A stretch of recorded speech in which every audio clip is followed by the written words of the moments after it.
మైదుకూరు మండలం, కడప జిల్లా. మా నాన్న పేరు అబ్దుల్ ఖాదర్. మా నాన్న ఒక ఇత్తడి పని చేస్తాడు, నేను ఒక సాధారణ కూలి. నాకు ఇద్దరు అన్నలు ఉన్నారు, ఒక చెల్లి ఉంది. మా అక్కకు ఆల్రెడీ పెళ్ళి అయిపోయింది.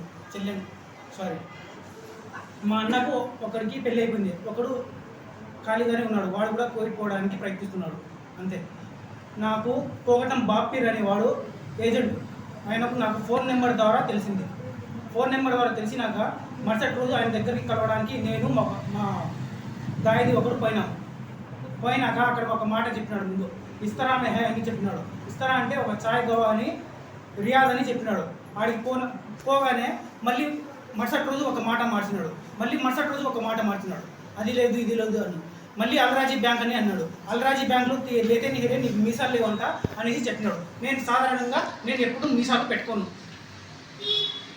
మళ్ళీ వచ్చేసి ఇంకో రోజు ఫోన్ చేసి రేపు ఈ వీసా హై రే లాంట్రీ మే అన్నాడు. లాంట్రీ కా వీసా హై 1200 రియాల్ అని చెప్పినాడు. అయినా కూడా అది 1200 రియాలే నాకు వద్దు అని చెప్పినాడు. మళ్ళీ ఒకటి చెప్పినాడు, హోటల్ మెహరే అన్నాడు. అది కూడా 1200 రియాలేరా, 80,000 होती అన్నాడు. 85,000 అని చెప్పినాడు. 8 hours డ్యూటీ అని చెప్పినాడు. అయినా కూడా అది కూడా నేను వినిపెట్టలేదు. ల్యాండ్రీ చెప్పినాడు, ల్యాండ్రీలో 12 గంటలు డ్యూటీ అని చెప్పినాడు. అది కూడా నేను వినలేదు. మళ్ళీ రియాద్ సిటీ ఎయిర్పోర్ట్లో ట్యాలీలు తొక్కేది, నీకు వీసా ఉందిరా, 8 గంటల డ్యూటీ, 1500 రియాళ్ళు లెక్క, 8 hours plus 2 hours OT, room food వాళ్ళే ఫ్రీ అని చెప్పినాడు. ఓకే అని మెడికల్ పేపర్ వేసినాడు. మెడికల్ కోసము బెంగళూరు షిఫా మెడికల్ సెంటర్కి బెంగళూరు పోయినాను. బెంగళూరు పోయినాక 2వ తేదీ నాకు బెంగళూరులో మెడికల్ అపాయింట్మెంట్ దొరికింది. అప్పుడు 2వ తేదీ పాస్ అయిపోయాను. మళ్ళీ 3వ తేదీ వాళ్ళకి చెప్పినాను పాస్ అయినానని. నాకు తెలుగురా అన్నాడు. అప్పటికి కూడా నాకు డౌట్ వచ్చింది. అయినా కూడా ఏమో బై మిస్టేక్లో పరిచిపెట్టాను. 2వ తేదీ 4వ తేదీ మళ్ళీ ఫోన్ చేసి రేపు ముఫా నెంబర్ మా అనేసి నాకు ఫోన్ చేసినాడు.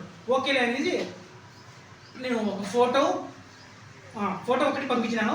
మళ్ళీ మరుసటి రోజే ఆ రోజే నాకు ముఫా నెంబర్ అని పంపినాడు. మళ్ళీ మరుసటి రోజు మా బ్రదర్ పెళ్ళి ఉంది. అయినా కూడా అది చూసుకోకుండా రాత్రే మళ్ళీ నేను బెంగళూరు పోయినాను ఫింగర్ ప్రింట్ పెట్టాను.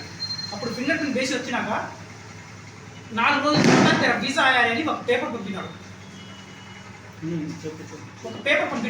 ఆ పేపర్ చూసినాక నేను మా అన్నకు చూపించినాడు. అచ్చలే అన్నాడు. ఏమో టెన్షన్ ఉంది, అచ్చలేనే అన్నాడు. ఓకే. మళ్ళీ ఒకసారి ఫ్లైట్ టికెట్ పంపించినాడు. ఫ్లైట్ టికెట్ పంపించినాక ఫ్లైట్ టికెట్లో 10 మంది ఉన్నాడు అన్నాడు. మళ్ళీ ఆడ లెక్క కట్టడానికి పోయినాక దేర్ సార్ చాపడాల అవి దజ్జనే హరే అన్నాడు. ఆడ నాతో పాటు చాపడాడు కూడా రాలేదు. ఆడికి పోతే నేను వంటడు అండి. ట్రైన్లో కూర్చోబెట్టినాక ట్రైన్లో ఆయన పైన పండుకున్నాడు. నాకు చెప్పులు కూడా పండుకొని, లేకపోతే టీసీ పరిగెత్తు ఆయన సీట్ ఇప్పించాడు. టీసీ వెనుక పరిగెత్తినా కూడా సీట్ లేదు ఏం లేదు. ఆయన కూడా చెప్పులు పెట్టుకున్నా కూడా నేను పండుకున్నాను. తెల్లవారినాక కైకాజీ జిద్దా అని చెప్పినాడు. ఫస్ట్ టికెట్లో జిద్దా అని వేసినాడు. ముందు నాకేం చెప్పినాడు, రియాద్ ఎయిర్పోర్ట్ అని చెప్పినాడు. నాకు జిద్దా ఎయిర్పోర్ట్ వేసినాడు. ఏం చేస్తాను ఉంటే నైలే క్యా హోతాని మామూలు మక్కా హేమా క్యా హోతాని అని చెప్పినాడు. నేను అది కూడా మక్కా ప్రవక్త లేని నేను హ్యాపీగా ఒప్పుకున్నాను. మళ్ళీ ఆడికి పోయినాక వేసిన టికెట్ ఒకటి, ఆడికి పోయినాక ఒక టికెట్. అయినా ఏం చెప్పినాడు, హెల్త్ ఇన్సూరెన్స్ ఉంది, 8 hours డ్యూటీ, 1,60,000 లెక్క తీసుకున్నాడు.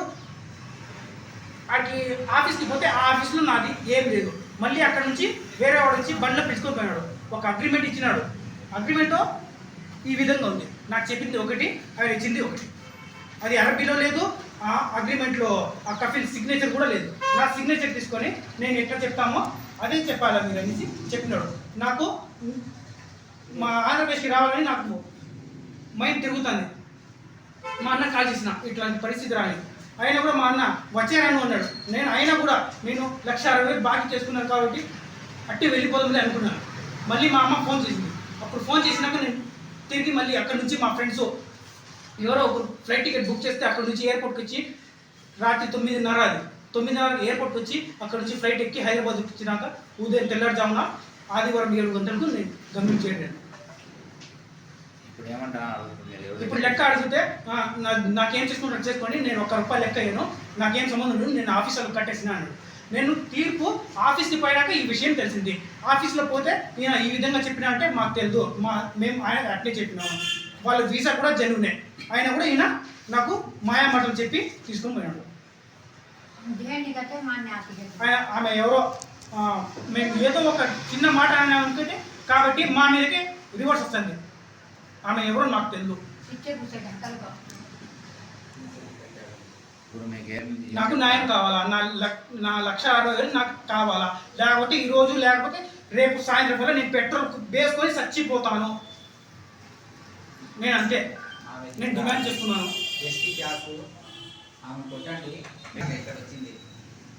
ప్రతి ఒక్కరు ఊళ్ళో పోతే ఏంద్రా ఏంద్రా అంటాను. నేను తల దించుకోలేక తల ఎత్తుకోలేక సచ్చాను.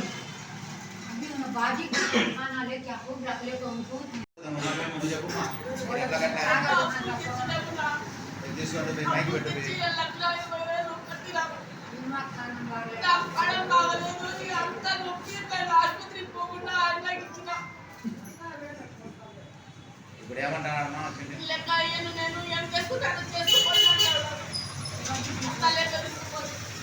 మా పిల్లడు చచ్చిపోతాడే మాకు లేకుండా మేము తీసుకున్నాం రారా అంటే వచ్చినాడు.